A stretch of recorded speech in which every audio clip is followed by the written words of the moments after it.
James Whitmore had always dreamed of having a backyard that felt like a private retreat, a little slice of calm in the middle of his busy suburban neighborhood. For years, he saved every extra dollar from his teaching job, clipping coupons, skipping vacations, and even taking on weekend tutoring just to make it happen. When he finally retired at 58, he poured his heart and most of his savings into building the pool he'd imagined for decades. It wasn't flashy or oversized, but it was perfect: clean lines, smooth blue tiles, a small waterfall feature that made a gentle splashing sound, and surrounded by palm trees and soft lighting that glowed warmly at dusk. To him, it wasn't just a pool, it was peace. At first, everything was exactly how he'd hoped. Mornings began with a quiet swim while sipping black coffee. Evenings were spent reading on the lounge chair, listening to the water ripple in the breeze. He'd even installed a small outdoor speaker system that played soft jazz or nature sounds, never loud, just enough to fill the silence. The neighborhood was friendly, the kind where people waved from their driveways and exchanged holiday cookies. So when a few neighbors asked if their kids could take a quick dip during a heat wave, James didn't hesitate. "Sure," he'd say with a smile. "Just knock first and no diving." That simple kindness, however, slowly opened a door he hadn't meant to leave wide open. It started small. One afternoon, a neighbor's two boys showed up with towels slung over their shoulders. "Mom said it's okay if we swim for a bit?" they asked, already halfway to the gate. James, not wanting to seem grumpy, nodded. They left the gate unlatched. A few days later, another family arrived, this time with a cooler and floaties. "Hope you don't mind.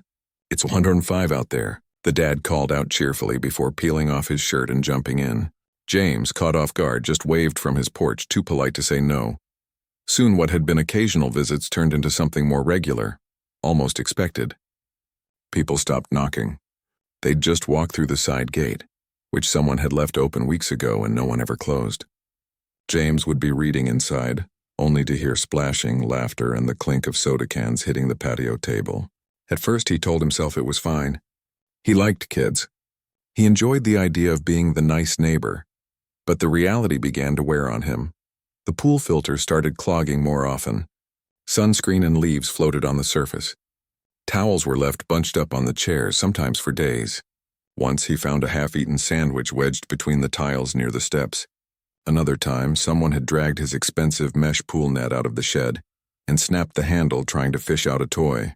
He replaced it without complaint, but a quiet frustration began to grow in his chest, like a slow leak in a tire, barely noticeable at first, but impossible to ignore over time.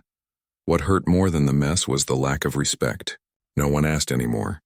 No one checked if he was home. They'd show up in groups, sometimes with people he didn't even recognize, laughing loudly as if they owned the place. Music would blast from a portable speaker someone brought, drowning out the soft sounds he'd carefully chosen to create his peaceful atmosphere. One Saturday, he came home from grocery shopping to find a full-on gathering. 5 adults in the water, kids running barefoot across his newly sealed deck, someone grilling burgers on a borrowed portable stove right next to his outdoor furniture. No one had invited him. No one even noticed him standing there with his bags until he cleared his throat. "Oh." "Hey, you're back," one of them said, as if he'd just returned from a long trip rather than a 20-minute errand. "We hope you don't mind. We figured you wouldn't be using the pool today." James forced a smile. "Actually, I was planning to clean it this afternoon." There was an awkward pause, but instead of packing up, they just shrugged and kept talking, as if his words were background noise. He went inside, put away his groceries, and sat at the kitchen table, staring out the window at the strangers in his backyard. That's when it really hit him.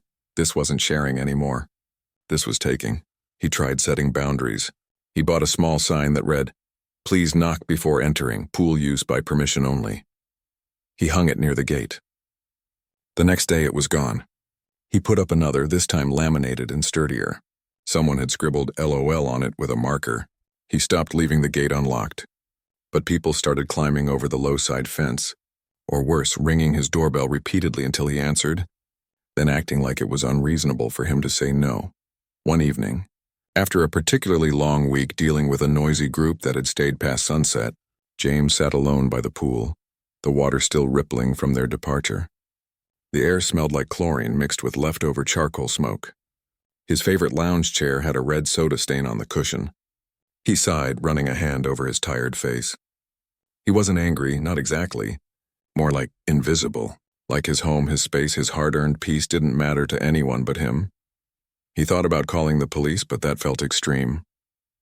He thought about putting up a tall fence, but HOA rules limited height. He even considered selling the house and moving somewhere quieter, but that felt like surrender. This was his sanctuary. He'd built it with his own hands, his own money, his own dreams. Why should he have to give it up because others couldn't respect a simple no? The truth was, he liked his neighbors. Most of them were decent people, just thoughtless in this one area. They weren't bad. They were just used to getting what they wanted without considering the cost to others. And maybe James realized he'd made it too easy for them. His kindness had been mistaken for permission, his silence for agreement, but something had to change. He couldn't keep pretending it was fine when it wasn't. He couldn't keep smiling while his peace was chipped away piece by piece. He wasn't looking for a fight. He just wanted his backyard back. And as he sat there, listening to the distant hum of a lawnmower and the faint echo of laughter from another yard, an idea began to form. Not angry, not cruel, but clever. Something that wouldn't burn bridges but would finally make people see. This space belonged to someone. And that someone deserved respect, but that idea would have to wait. For now he stood up, picked up the crumpled chip bag someone had left near the steps and walked slowly toward the trash can. The pool water shimmered under the moonlight, still beautiful, still his.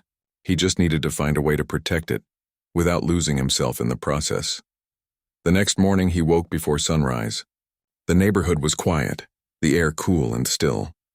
He walked out to the pool, barefoot on the smooth stone deck. No one was around. No music, no shouting, no uninvited guests. Just the soft trickle of the waterfall and the chirp of early birds. For a few precious minutes it felt like his again. And in that moment he made a quiet promise. To himself, to his home, to the years of work that had brought him here. He wouldn't let it slip away. Not without trying something different. He didn't know exactly what he'd do yet. But he knew one thing for sure. Kindness didn't mean letting people walk all over you. And respect wasn't something you begged for, it was something you protected. As the sun rose higher, painting the sky in soft oranges and pinks, James made a cup of coffee and sat on the edge of the pool, feet dangling in the cool water. He watched a single leaf float lazily across the surface. For the first time in weeks he felt calm. Not because the problem was solved, but because he'd finally decided to solve it. And whatever he did next, it would be on his terms. It was one of those afternoons where the heat didn't just sit in the air, it pressed down like a heavy blanket, thick and suffocating. The kind of day where even the birds seemed too tired to sing, and the pavement shimmered with waves of hot air rising off it. James had been looking forward to this appointment all week, not because he liked doctors, but because it gave him an excuse to get out of the house, away from the constant hum of neighborhood noise, and just breathe for a while. He'd scheduled a routine checkup, nothing serious, just a follow-up from a minor knee issue he'd been nursing since spring. He left early, double-checking that the pool gate was locked, something he'd started doing religiously after the last few incidents. He even pulled the side gate shut with an extra tug, making sure the latch clicked. As he backed out of the driveway, he glanced at his backyard one last time. Empty, quiet, perfect. He didn't think much of it. Just another hot day. Just another errand. But when he returned 2 hours later, everything had changed. At first, he thought he'd turned onto the wrong street. Music, loud, thumping bass pulsed from his direction. Laughter and shouting echoed off the houses. As he pulled into his driveway, his stomach dropped. His backyard wasn't just occupied. It was hosting a full-blown party. There were at least 15 people in and around his pool. Bright inflatable flamingos and unicorns bobbed on the surface. A folding table was set up on his patio, covered in soda cans, chip bags, and a half-melted bowl of dip.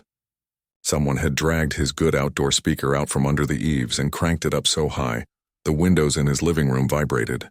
Kids he didn't recognize were running barefoot across his freshly sealed deck, leaving muddy footprints near the steps. One of them was using his pool skimmer like a sword, swinging it wildly while pretending to fight an invisible dragon. And then he saw him. The neighbor who lived 2 doors down, the one who always smiled a little too wide and talked a little too loud. He was standing waist-deep in the water holding a red plastic cup, laughing like he owned the place. James sat in his car for a full minute, gripping the steering wheel, trying to steady his breathing. He wasn't the type to yell. He'd spent decades teaching teenagers how to manage their emotions. Now he had to practice what he'd preached. Slowly he got out, locked his car, and walked toward the gate. The moment he opened it, the music dipped slightly and a few people turned. Some looked guilty. Others just kept talking as if his arrival was a minor interruption in their fun. "Hey," the neighbor called out, waving like they were at a casual get-together. "You're back. We were starting to wonder if you'd bailed on us." James blinked. "Bailed on you?" "Yeah. We figured you wouldn't mind. It's way too hot to stay inside, and your pool's the best on the block." James looked around. His lounge chairs were scattered. His carefully arranged potted plants had been moved to make room for a cooler. His favorite towel, the soft, oversized one he'd bought on a trip years ago, was draped over someone's shoulders like a cape. "I wasn't expecting anyone," James said, keeping his voice level. "I didn't invite anyone." The neighbor just laughed. "Oh, come on. It's not like you were using it. You're always inside reading or napping or whatever. We thought, hey, why let all this good water go to waste?" The words hit James like a splash of ice water. Why let it go to waste? As if the pool wasn't his. As if his time, his space, his peace were just extra. Leftovers to be used by whoever wanted them. He took a deep breath. "I appreciate that you're trying to stay cool, but this is my private property. I need you all to leave." There was a beat of silence. Then someone muttered, "Wow, okay, grumpy." Another voice added, "We were just having fun." The neighbor stepped out of the pool, water dripping from his shorts. "Relax, man. It's just water. You never use it anyway." That did it. James felt something shift inside him. Not anger exactly, but a kind of quiet clarity. He'd spent months being polite, accommodating, hoping people would eventually get the hint. But they hadn't. They'd taken his silence as approval, his kindness as weakness. And now, standing in his own backyard like a stranger in his own home, he realized something. Being nice wasn't working. "I use it every day," he said, his voice calm but firm. "And whether I'm in it or not, it's still mine. Please pack up and go." This time there was no arguing. The music was turned off. People started gathering their things, some muttering under their breath, others avoiding his eyes. The neighbor gave him a half-hearted shrug and said, all right. No need to get all bent out of shape." As they filed out, some climbing back over the side fence, others shuffling through the gate, James stood by the pool, watching the water ripple from their exit. The surface was cloudy now, littered with leaves, sunscreen streaks, and a lone flip-flop floating near the steps. The air still smelled like sweat and cheap cologne. He didn't move until the last person was gone. Then he walked inside, poured himself a glass of water, and sat at the kitchen table staring out the window. His hands were shaking, not from rage but from the weight of what had just happened. It wasn't just about the party. It was about being seen, being respected, being treated like a person, not just a convenient resource. Later that evening, after he'd spent an hour skimming debris, testing the water and scrubbing the deck, he sat alone by the pool again. The sun was setting, painting the sky in soft purples and golds. The water was finally still, quiet, his. But the peace felt fragile, like thin ice. He replayed the neighbor's words in his head. "You never use it anyway." It stung because it wasn't true, but it also revealed something deeper. To them, his presence didn't matter unless he was visibly in the pool. If he was inside reading or gardening or just resting, then his space was fair game. His boundaries didn't count unless he was actively defending them, and that wasn't fair. Not to him, not to anyone. He thought about calling the homeowners association. He thought about installing cameras. He even considered putting up a sign that said trespassers will be prosecuted, but he knew none of that would fix the real problem. People didn't believe he meant it when he said no. They thought he was just being shy or old-fashioned or overly sensitive. What he needed wasn't more rules. It was a message they couldn't ignore. He stayed up late that night, scrolling through pool forums, home security blogs, even old neighborhood dispute threads. He wasn't looking for revenge. He wasn't that kind of person. He just wanted a solution that would make people stop without making enemies. Something clever. Something undeniable. He read about motion-activated sprinklers, too childish. Electric fences, too extreme and illegal in his area. Fake pool closed signs, they'd already ignored those. Then buried in a comment section on a home improvement site, someone mentioned walkable pool covers. James paused. He'd heard of safety covers before, those heavy vinyl sheets that lock over pools in winter to keep kids and animals out. But this was different. This person was talking about a solid cover that looked like water from a distance but could actually support weight. Some were even designed to look like real water with printed ripples and reflections. He clicked through photos. In one, a man stood right in the middle of what looked like a full pool, but it was completely covered. From the street, you'd never know. Only up close could you see it was solid. A slow idea began to form in his mind. What if he covered the pool? Not to hide it, but to protect it. And what if he made it look like it was still full, so that anyone who assumed they could just jump in would get a very surprising, very harmless lesson? He wasn't trying to hurt anyone. He just wanted them to feel the consequence of not asking, to experience in a safe and non-violent way what it meant to cross a line they thought wasn't there. The more he thought about it, the more it made sense. It wasn't mean. It wasn't dangerous. It was just undeniable. You can't argue with landing on a solid surface when you expected water. And once that happened, maybe, just maybe, they'd finally understand that this space had rules, that it belonged to someone. He spent the next few hours researching local pool supply companies. Most offered standard winter covers, but one specialty shop an hour away sold illusion safety covers, designed to mimic real water while providing full protection. They were expensive, but not more than the cost of constant cleaning, repairs, and emotional exhaustion. He called the next morning. The owner listened patiently as James explained his situation, not in angry terms, but as a quiet plea for peace. "I'm not trying to punish anyone," he said. "I just want my home to feel like mine again." The man on the other end sighed. "Happens more than you'd think." People forget that a backyard isn't a public park.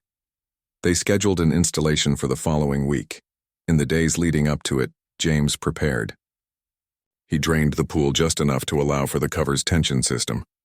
He cleaned every tile, every corner, as if saying goodbye to the old way of things. He even watered his plants extra well, as if they too deserved a fresh start. He didn't tell anyone what he was doing.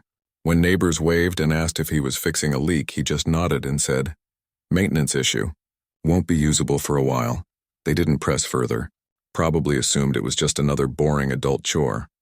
The morning the installers arrived, James watched from the kitchen window as they unrolled the massive cover across the empty pool basin. It shimmered in the sunlight, deep blue with subtle ripples printed into the material.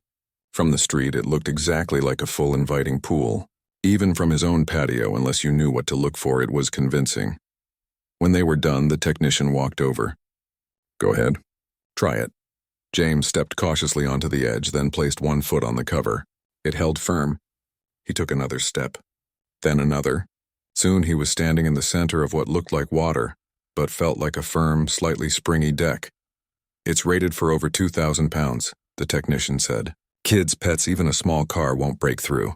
And it's UV resistant, so it'll last years." James nodded, a small, quiet smile forming. "Perfect." That night he sat outside again. The cover gleamed under the moonlight. No splashing, no noise, just stillness. For the first time in months, he didn't feel anxious about who might show up. He didn't have to lock the gate or check the backyard every hour. The cover was his silent guardian. He knew it wouldn't solve everything. People might still try to come in. But now the consequence wouldn't be mess or disrespect, it would be surprise. A harmless, humbling moment that might finally make them think twice. He wasn't doing this out of spite. He was doing it out of self-respect. And as he sipped his tea under the stars, listening to the crickets and the distant hum of the neighborhood settling in for the night, he felt something he hadn't felt in a long time. Hope. Not that people would change overnight, but that maybe, just maybe, they'd finally see him. Not as the guy with the pool, but as a person who deserved peace in his own home. The next chapter of his quiet battle hadn't begun yet, but the stage was set. And this time he wasn't the victim. He was the one in control. The days after the pool cover was installed felt different. Not just quieter, but lighter, like a weight had been lifted off James's shoulders. He still watered his plants, still made coffee in the morning, Still read on the porch in the evenings, but now he did it without that constant low hum of anxiety in the back of his mind. He didn't have to listen for the creak of the gate or the sudden burst of laughter from the backyard. He didn't flinch every time a car slowed down on the street. For the first time in over a year, his home felt like his again, but he knew it wasn't over. The real test hadn't come yet. He'd seen the neighbor, the one who'd thrown the impromptu party, walking his dog past the house a few times since then. Each time the man glanced at the pool, squinted slightly, then kept walking. James could tell he was confused. From the street, the pool looked perfectly full. The water shimmered in the sunlight, the ripples seemed real, and the usual signs of neglect, cloudy water, floating leaves, empty chemical buckets, were all gone. To anyone passing by, it looked like James had finally gotten his act together. Maybe hired a service. Maybe just decided to take better care of things. What they didn't know was that the water wasn't water at all. James had also put up a small, professional-looking sign near the gate. Pool closed for maintenance, safety hazard, do not enter. It wasn't flashy. It wasn't angry. It was the kind of sign you'd see at any public facility during repairs. Clear, neutral, and official enough to make most people think twice. He'd even added a tiny yellow caution symbol, the kind used on construction sites. Nothing dramatic. Just enough to plant a seed of doubt. He didn't do it to scare anyone. He did it because he wanted to give people a chance to make the right choice. If they saw the sign and still came in, that was on them. But if they respected it, then maybe there was still hope for neighborly understanding. For a week, nothing happened. The backyard stayed empty. The cover stayed pristine. James started to wonder if maybe, just maybe, the message had gotten through without any drama at all. Maybe people had finally realized he meant what he said. Then came Saturday. It was one of those lazy summer afternoons where time seemed to stretch out like taffy. The sun was high, the air thick with heat, and the neighborhood buzzed with the sound of lawnmowers and kids riding bikes. James was inside, reorganizing his bookshelf, something he only did when he was trying to avoid thinking too hard about something, when he heard it. The unmistakable sound of the side gate rattling. He froze, listened. Then voices. Two of them, young, eager. Dad said it's fine, one said. He saw him this morning. Pool's back in business. Sweet. I'm melting out here. James walked slowly to the window, careful not to be seen. Peering through the blinds, he watched as two teenagers, boys he recognized from down the street, walked straight toward the pool, towels slung over their shoulders, sunglasses on, completely at ease. They didn't look at the sign, didn't even glance at the house. To them, this was just another Saturday at the neighborhood pool. One of them dropped his towel on the deck, stretched, and said, "Race you in." Before James could even think about stepping outside, the boy took 3 quick steps back, grinned, and ran full speed toward the edge of the pool, arms out, ready to dive, and then, thud, not a splash. Not a yell of triumph, just a solid muffled thud, followed by a confused ooh. The boy landed flat on the cover, arms flailing for a second before he realized he wasn't sinking. He pushed himself up, blinking, looking down at the water beneath him like it had betrayed him. His friend stopped mid-stride, eyes wide. What the? The first boy stood up, stomped his foot. It's solid. They both stared at the surface, then at the sign, then at each other. Confusion turned to embarrassment, then to something that looked a lot like shame. That's when James stepped out onto the patio. He didn't yell. He didn't scold. He just walked out calmly, hands in his pockets, and said, "You okay?" The boys spun around, faces red. Yeah. The one who jumped said quickly, brushing off his shorts. We thought the pool was open."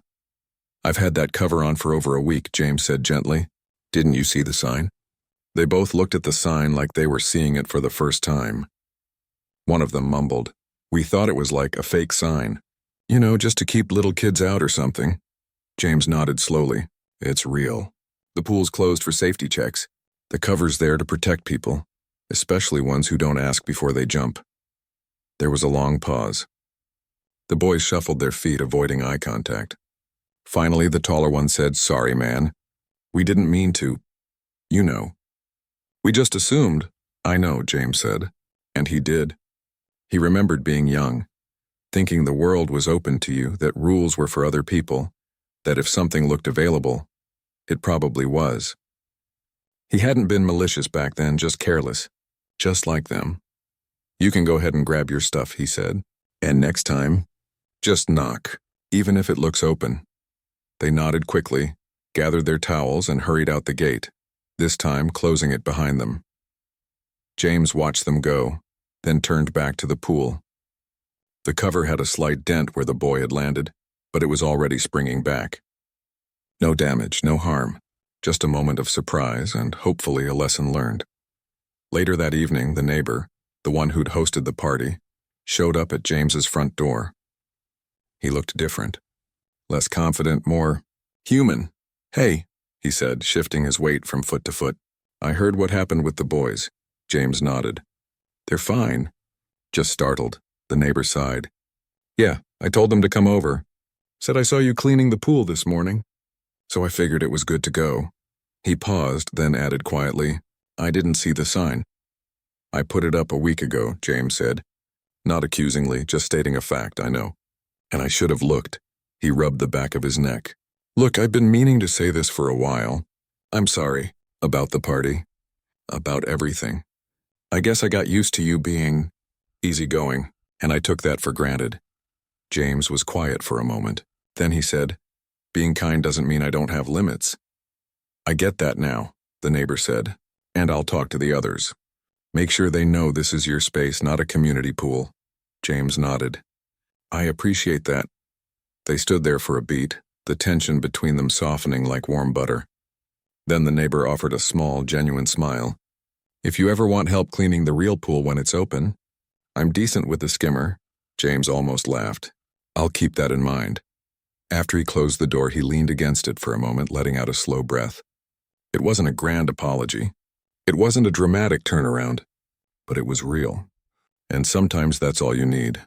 Over the next few days, word spread, quietly, respectfully. People started knocking before coming near the backyard. Some even left notes in his mailbox. "Sorry for the trouble," or "Hope the repairs go well." One family brought over a plate of homemade cookies with a note that read, "Thanks for being patient with us." James didn't respond with fanfare. He just accepted the gestures with a quiet thank you and went about his days. But inside he felt a shift, not just in how others treated him, but in how he saw himself. He hadn't changed who he was. He was still the same quiet, thoughtful man who liked jazz and morning swims. But now he carried himself with a little more certainty. He'd drawn a line, not with anger but with clarity, and people had finally seen it. He also started planning for the future. Once the cover came off and the pool was truly open again, he decided he'd set clear, simple rules. Knock first. No uninvited guests, kids supervised, no loud music after 7 p.m. And if someone broke those rules, he wouldn't yell. He'd just remind them once. If it happened again, the gate would stay locked. Fair, consistent, human. One afternoon, as he sat on the patio with a book, he noticed a little girl from across the street standing at the edge of his yard, peering curiously at the pool. She was maybe 6 years old, holding a bright pink floaty. James smiled and waved. She hesitated, then walked slowly toward the gate, but stopped before opening it. Instead, she called out, "Is your pool working again?" "Not yet," James said kindly. "Still getting fixed." "Oh." She looked disappointed but didn't push. Then after a moment she asked, "Can I knock next time?" His heart softened. "Yes," he said. "Always knock first." "That's the rule." She nodded seriously, like she was memorizing it for life, then turned and skipped back home. In that small exchange, James saw something hopeful. The next generation learning respect, not through punishment but through example. He knew not everyone would change overnight. Old habits die hard, but he also knew that one moment, one harmless, surprising thud on a fake pool, had done more than months of polite requests ever could. He hadn't wanted to trick anyone. He hadn't wanted to embarrass anyone. He just wanted to be seen. And in the end, that's exactly what happened. As the sun dipped below the rooftops and the first stars blinked awake, James closed his book, stood up, and walked to the edge of the covered pool. He placed a hand on the surface, cool, firm, unyielding, It wasn't water, but it was protection. It wasn't a wall, but it was a boundary. And sometimes that's all you need to reclaim your peace. He didn't know what the future held. Maybe the pool would stay quiet. Maybe with clear rules and mutual respect, it would become a place of shared joy again, on his terms. Either way, he was ready. Because this time, he wasn't just the nice guy with the pool. He was the man who knew his worth and wasn't afraid to protect it. The morning after the boys landed on the pool cover, everything felt different, not just in the backyard, but in the whole neighborhood. It was like a quiet ripple had gone out, touching people in ways James hadn't expected. He didn't hear any gossip, didn't see anyone pointing or whispering, but he noticed little things. The side gate stayed closed. No one walked through without knocking. Even the dogs that used to bark from nearby yards seemed quieter, as if the whole street had taken a deep breath and decided to be more thoughtful. James kept to his routine. He watered the plants, checked the pool cover for wear, made coffee, and read on the porch. But now when he sat outside, he didn't feel like he was waiting for the next intrusion. He just existed, peacefully, and that more than anything felt like victory. A few days later, the neighbor, the one who'd thrown the party, showed up again, this time with a toolbox in hand. He didn't come to the back gate. He rang the front doorbell like a real guest. "Hey," he said a little awkwardly, "I noticed your deck light's been flickering. I used to do electrical work before I switched jobs. If you want, I can take a look. No charge." James was surprised but not suspicious. He stepped aside. "Come on in." While the neighbor checked the wiring, they talked. Not about the pool, not about the party, not even about boundaries. They talked about the heat wave, the new coffee shop that opened downtown, how hard it was to find good tomatoes at the market. Normal things, human things. And in that conversation, something unspoken passed between them. A mutual understanding that they weren't enemies. They were just two people who'd gotten off on the wrong foot and were trying to find their way back. By the time the neighbor left, the light was fixed and James felt lighter too. Then, one afternoon, something unexpected happened. A local news reporter showed up. She'd heard about the fake pool story from a friend of a friend, someone who lived on the next block. At first, James was hesitant. He didn't want to be on TV. He didn't want to shame anyone. But the reporter was kind, respectful, and clear. She wasn't looking for drama. She wanted to tell a story about creative problem solving, about how one person found a peaceful way to protect their space without starting a feud. After thinking it over, James agreed, but only if they kept it low-key. No dramatic music, no reenactments, just a simple interview in his backyard with the cover still in place. The segment aired a week later. It was short, just under 3 minutes, but it struck a chord. The reporter explained how James had spent years saving for his dream pool, how uninvited guests had turned his sanctuary into a stress zone, and how he'd chosen a clever, non-harmful solution instead of calling the police or building a fortress. She showed footage of the cover from a distance, how it looked like real water, and then cut to James standing on it, smiling gently. "We all deserve peace in our own homes," he said in the interview. "Sometimes you don't need to shout to be heard. Sometimes you just need to make your boundary impossible to ignore." The response was overwhelming, but in the best way. Dozens of messages poured in from people across the country. Retirees who dealt with similar issues, young families whose yards were treated like playgrounds, even a few HOA managers who said they'd share the story as an example of conflict resolution. No one called him selfish. No one said he was overreacting. Instead, they thanked him for showing that it's okay to protect your space and that kindness doesn't mean letting people walk all over you. One message stood out. It was from a woman in Oregon who wrote, "I've been letting my neighbor borrow my tools, my driveway, even my Wi-Fi for years because I didn't want to seem rude. After watching your story, I finally put up a sign. Not angry, just clear. And you know what? She apologized and said she never realized how much she was taking. Thank you for giving me permission to say, this is mine." James read that message 3 times. Then he tucked it into the back of his favorite book, right between the pages where he'd underlined a quote years ago. Peace begins where entitlement ends. But the real turning point came on a warm Saturday evening. About 2 weeks after the news segment aired, James was grilling vegetables on his small patio stove, nothing fancy. Just zucchini and bell peppers with a little olive oil. when he heard a soft knock at the front door. He wiped his hands and opened it to find 3 neighbors standing there. The one who'd hosted the party, the mother of the 2 boys who'd jumped on the cover, and an older couple from down the street who'd always kept to themselves. "We were wondering," the mother said, holding a glass dish covered in foil, "if you'd be open to a small get-together. Just us, no music, no kids running wild. We bring food, you bring the space if you're comfortable." James looked at them. They weren't smiling nervously or trying to butter him up.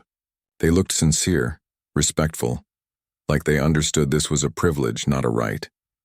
He thought for a moment. Then he nodded. "I'd like that." They set a date for the following weekend. James agreed to uncover the pool, just for the afternoon, and refill it enough for a gentle swim. He made it clear. It was by invitation only, no extras, and everyone would help clean up afterward. They agreed without hesitation. The day of the gathering, James woke early. He tested the water, adjusted the chemicals, swept the deck, and even strung up a few string lights he hadn't used in years. Not to impress anyone, just because it felt good to share his space again on his own terms. When his guests arrived, they knocked. They waited. They asked where to put their shoes. One of them brought a small potted plant as a thank you gift. Another offered to help set up chairs. As the afternoon unfolded, something beautiful happened. The pool became what it was always meant to be, a place of connection, not convenience. People talked. They laughed softly. They floated on their backs in silence, just enjoying the water. The kids played quietly with a single inflatable ball, staying in the shallow end like they'd been taught. No one left trash behind. No one overstayed. And when it was time to go, they stayed to help James roll up the towels, rinse the chairs, and double-check that the gate was locked. As the last guest waved goodbye, James stood alone in his backyard, the sun dipping low, the water still and calm. He didn't feel drained or resentful. He felt full, not because he'd entertained people, but because he'd done it without losing himself. In the weeks that followed, things settled into a new rhythm. The pool stayed uncovered, but access remained by invitation only. Sometimes James hosted small groups. Sometimes he kept it to himself, and that was okay. People respected it. They even started doing little things, like picking up stray leaves that blew into his yard or letting him know when a delivery package was left at the wrong house. One evening, as he sat by the pool with a book, the neighbor who'd once thrown the party walked by with his dog. He stopped at the sidewalk, not coming onto the property. "Looks nice with the water back," he said. "It does," James replied. A pause. Then the neighbor added, "You know, I never really thanked you." "For what?" "For not making it ugly. You could have yelled, called the cops, put up a 10-foot fence, but you found a way to teach us without humiliating us. That took class," James just nodded. "I didn't want enemies. I just wanted peace." "And you earned it," the neighbor said with a small smile. Then he gave a little wave and kept walking. Later that night, James thought about how far things had come. It hadn't taken anger. It hadn't taken lawsuits or shouting matches. It had taken one clear action, one harmless surprise, and a whole lot of quiet consistency. People hadn't changed because they were forced to. They'd changed because they finally saw him. Not as a resource, but as a person. And that made all the difference. He also realized something else. Boundaries aren't walls. They're invitations to respect, to care, to show up the right way. When you protect your space with clarity and kindness, you don't push people away. You give them a chance to rise to the occasion. As the stars came out and the crickets began their nightly song, James dipped his feet into the cool water. The pool was his again, but now it was also something more. It was a reminder that you can stand your ground without losing your heart, that you can say no and still be kind. That peace isn't given, it's protected, gently every single day, and in that moment, sitting under the wide, quiet sky, James finally felt at home, not just in his house, but in his life. Months passed, and the rhythm of life in the neighborhood settled into something new, something quieter, kinder, more thoughtful. James still woke before sunrise most days, still made his coffee the same way, still read on the porch with his dog curled at his feet. But now, when he walked to his mailbox or watered his plants in the evening, neighbors didn't just wave. They stopped to talk. Not about the pool, not about what they wanted, but about real things. How their garden was doing, whether the new bakery made good sourdough, if they'd seen the hawk that nested in the old oak down the street. It wasn't forced. It wasn't performative. It just felt human. The pool, once a source of stress, had become a symbol, not of exclusion but of mutual respect. James kept it open on weekends, but only for those who asked first. Sometimes it was just one family. Sometimes it was a small group of retirees who liked to float and chat. He never charged anyone, never made it transactional. He simply made it clear, this is my space and I'm happy to share it if you honor that. And people did. One Saturday morning, as James was testing the water's pH levels, a young couple from 3 houses down approached the gate. They didn't open it. They stood outside and called softly, "Good morning. We were wondering, if it's not too much trouble, would it be okay if our daughter came over to watch the koi fish?" "She's been drawing them for school," James smiled. "Of course. Tell her to knock when she's ready." Later that afternoon, the little girl arrived with her sketchbook and a juice box. She sat cross-legged on the edge of the deck, completely absorbed, her pencil moving quickly across the paper. James brought her a small stool and a glass of lemon water. She didn't splash, didn't run, didn't treat the place like a playground. She treated it like a gift. When she left, she handed him the drawing. It showed the pool, the palms, the waterfall, and a tiny figure sitting in a lounge chair reading. At the bottom, in careful handwriting, it said, "Thank you for sharing your quiet place." He hung it on the fridge, right next to the grocery list. Life went on, but the lesson lingered, not just for James, but for the whole street. People started being more mindful in other ways too. Someone began picking up litter on the sidewalk every Sunday. Another neighbor started leaving extra garden tomatoes on doorsteps with little notes. The loud late-night parties that used to echo down the block, they stopped. Not because anyone complained, but because people had learned that peace is something you protect, not just for yourself, but for everyone. Then, one day, a letter arrived in the mail. It was from the local community center. They'd seen the news segment about James and his pool, and they wanted to invite him to speak at a neighborhood workshop on resolving conflicts without confrontation. At first, he laughed. Him give a talk? He wasn't a public speaker. He was just a retired teacher who wanted to enjoy his backyard. But after thinking about it and remembering how lost he'd felt before he found his solution, he said yes. The night of the event, he stood in front of a small room filled with neighbors. Some he recognized, others he didn't. He didn't bring notes. He just spoke from the heart. "I didn't want to fight," he said, hands in his pockets, voice calm. "I just wanted to be seen. And I realized that sometimes people don't hear no until they feel it. Not in a mean way, but in a way that can't be ignored." The pool cover wasn't a trick. It was a mirror. It showed them that they'd been acting like my space didn't belong to anyone. And once they saw that, they changed. He didn't preach. He didn't shame. He just told his story. The frustration, the helplessness, the quiet decision to protect his peace without losing his kindness. Afterward, people came up to him, not to take photos or ask for advice, but to share their own stories. The borrowed lawnmower never returned, the driveway used as a turnaround, the constant noise from next door. And in each one, James heard the same thing. A longing to be respected, not resented. One woman said, "I've been scared to say anything because I don't want to be that neighbor. But you showed me that setting boundaries isn't being rude, it's being honest." That night, as he walked home under a sky full of stars, James felt something he hadn't expected. Pride. Not in being clever, but in being human. In choosing dignity over drama, clarity over conflict. Back at home, he sat by the pool one last time that evening. The water was still. The lights glowed softly. His dog lay beside him, head on his paws, eyes half closed in contentment. Everything was exactly as it should be. Not perfect, but peaceful. He thought about how easy it would have been to give up.